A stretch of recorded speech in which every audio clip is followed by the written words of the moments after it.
Hello दोस्तों, आज हम बात करने वाले दुनिया के मोस्ट 5 डेंजरस रेलवे ट्रैक के बारे में। इनमें से कुछ तो ऐसे रेल ट्रैक है कि उस रेल ट्रैक के बनने के दौरान ही 1 लाख लोगों की मृत्यु हो गई थी, और कुछ ट्रैक तो ऐसे भी है जो समुद्र तल से 4200 मीटर की ऊंचाई पर चलती है।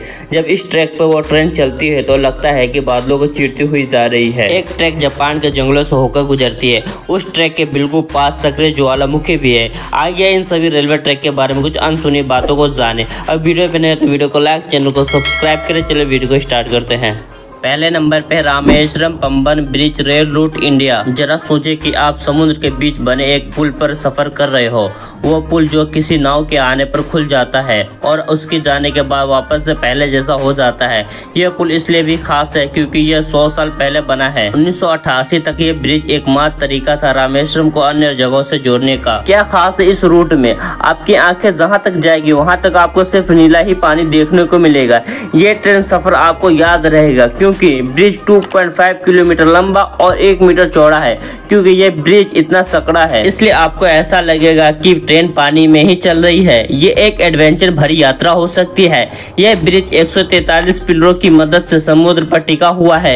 ये अपने आप में भी किसी ट्रेवल डेस्टिनेशन से कम नहीं है। ये रामेश्वरम तक पहुंचने के सबसे प्रसिद्ध मार्गों में से एक है। इस रेल रूट पर ज्यादा ट्रेन नहीं चलती है, इसलिए आपको अपनी ट्रिप पहले से ही प्लान करनी होगी। टिकट बुक करवाने से पहले ध्यान रखें कि इस रेल रूट पर सफर करने का सबसे अच्छा तरीका है रामेश्वरम चेन्नई एक्सप्रेस के जरिए। यह शाम को 5 बजे हर रोज रामेश्वरम स्टेशन से गुजरती है। पंबन जंक्शन एक और रेलवे स्टेशन है जहां से आप इस ट्रेन में चढ़ सकते हो। दूसरे नंबर पे अर्जेंटीना में चलने वाली इस ट्रेन को स्पेनिश में ट्रेन ए लास नूब नाम दिया गया है, जिसका अर्थ होता है बादलों का ट्रेन। आपने किसी ट्रेन को ब्रिज से होकर गुजरते या किसी सुरंग को पार करते हुए जरूर देखा होगा, लेकिन क्या आपने कभी ये सुना है कि कोई ट्रेन बादलों के बीच से होकर गुजरती है?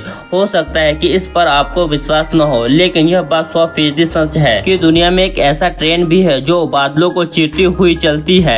यह ट्रेन टू द क्लाउड नाम से ज्यादा मशहूर है। समुद्र तल से 4200 मीटर की ऊंचाई पर एंडीज पर्वत श्रृंखला में यह ट्रेन ऊंची पहाड़ियों से गुजरती है, तो इसे बादलों दोनों ओर से घेर लेते हैं। तब इसे देखने पर ऐसा लगता है कि जैसे ट्रेन बादलों को चीरती हुई जा रही है। यह रेल लाइन दुनिया के सबसे ऊंचे रेल रूट में से एक है। यह ट्रेन 16 घंटे के सफर में 434 किलोमीटर की यात्रा पूरी करती है। 29 पुल 21 सुरंगों को पार करती है। दुनिया के 5वें सबसे ऊंचे रेल रूट पर चलने वाली ट्रेन न केवल बादलों के बीच से चलती है, बल्कि इस मार्ग से ट्रेन 29 पुल और 31 टनल को क्रॉस करती है। इस रेल मार्ग का निर्माण 1920 में हुआ था। अब तक 2 बार यह ट्रेन दुर्घटना का शिकार हो चुकी है। एक बार 2005 में 11,000 फीट पर ऊंचाई पर जाकर खराब हो गई थी। तब यात्री को हेलीकॉप्टर की मदद से नीचे लाया गया था। इसी तरह जुलाई 2014 में यह ट्रेन 13,000 फीट की ऊंचाई पर पटरी से उतर गई थी। हालांकि इस दुर्घटना में कोई जानी नुकसान नहीं हुआ था।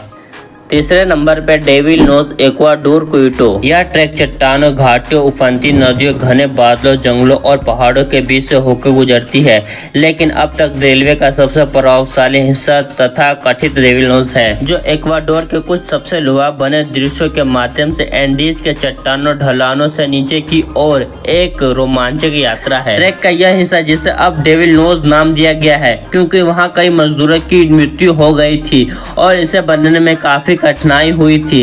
केवल 12 किलोमीटर की दूरी तय करने के दौरान ट्रैक की ऊंचाई लगभग 500 मीटर कम हो जाती है। इसे पर्सपेक्टिव में रखने के लिए क्विटो समुद्र तल से केवल 2800 मीटर ऊपर है। Devil nose crossing switch back का उपयोग करके बनाई गई है। ट्रेन एक जंक्शन से आगे बढ़ती है, फिर अगले स्टेशन से नीचे उतरती है, फिर से आगे बढ़ती है। यह भारी भरकम ट्रेनों को पहाड़ों से नीचे लाने का एकमात्र तरीका था। चौथे नंबर पे एशो मिनामी रूट जापान में सबसे चुनौतीपूर्ण पटरियों में आता है, जो माउंट एशो के आसपास के क्षेत्रों को पार करता है। आपको बता दें 2016 में कुमामोटो में जो भूकंप आया था, उस दौरान ट्रैक का एक हिस्सा डैमेज हो गया था। तब से इस मार्ग का उपयोग बहुत कम हो गया है। जिस रूट से ये ट्रेन गुजरती है उसके थोड़ी ही दूरी पर सक्रिय ज्वालामुखी भी है, इसीलिए इस रेल ट्रैक को विशेष रूप से खतरनाक बनाती है। इस ज्वालामुखी के पास एक घने जंगल इसी ज्वालामुखी की वजह से झुलसे पड़े हैं। यह रूट में ट्रेन करीब 300 फीट की ऊंचाई पर झुकती है। जापान का एशो मिनामी रूट पर्यटकों ज्वालामुखियों के लावों से जले हुए जंगल को देख सकते हैं। यहाँ रेलवे को भी पता नहीं होता कि कब और कहाँ विस्फोट हो जाए। 5वें नंबर पे the death railway Burma. Thailand और बर्मा को जोड़ने वाला रेल रूट आम रेल रूट नहीं है। 415 किलोमीटर रेल ट्रैक को बनाने में 1 लाख से अधिक लोगों की जान चली गई थी। इनमें से ज्यादातर लोग कैदी थे। इन कैदियों को जेल से निकालकर रेलवे ट्रैक को बनाने के लिए लाए थे और इनमें से ही कुछ कैदियों ने भागने के चक्कर में अपनी जान गंवा दी, तो कुछ ट्रैक को बनाने के दौरान ही ट्रैक से नीचे गिर गए और उनकी मृत्यु हो गई। अभी भी इस रेलवे रूट से ट्रेन गुजरती है तो उन 1 लाख लोगों की आहट महसूस होती है और उतना ही डर लगता है, और इन सब बातों का गवाह इस ट्रेन में सफर करने वाले यात्री ही हैं। इसीलिए इस रेलवे ट्रैक का नाम द डेथ रेलवे रखा गया है।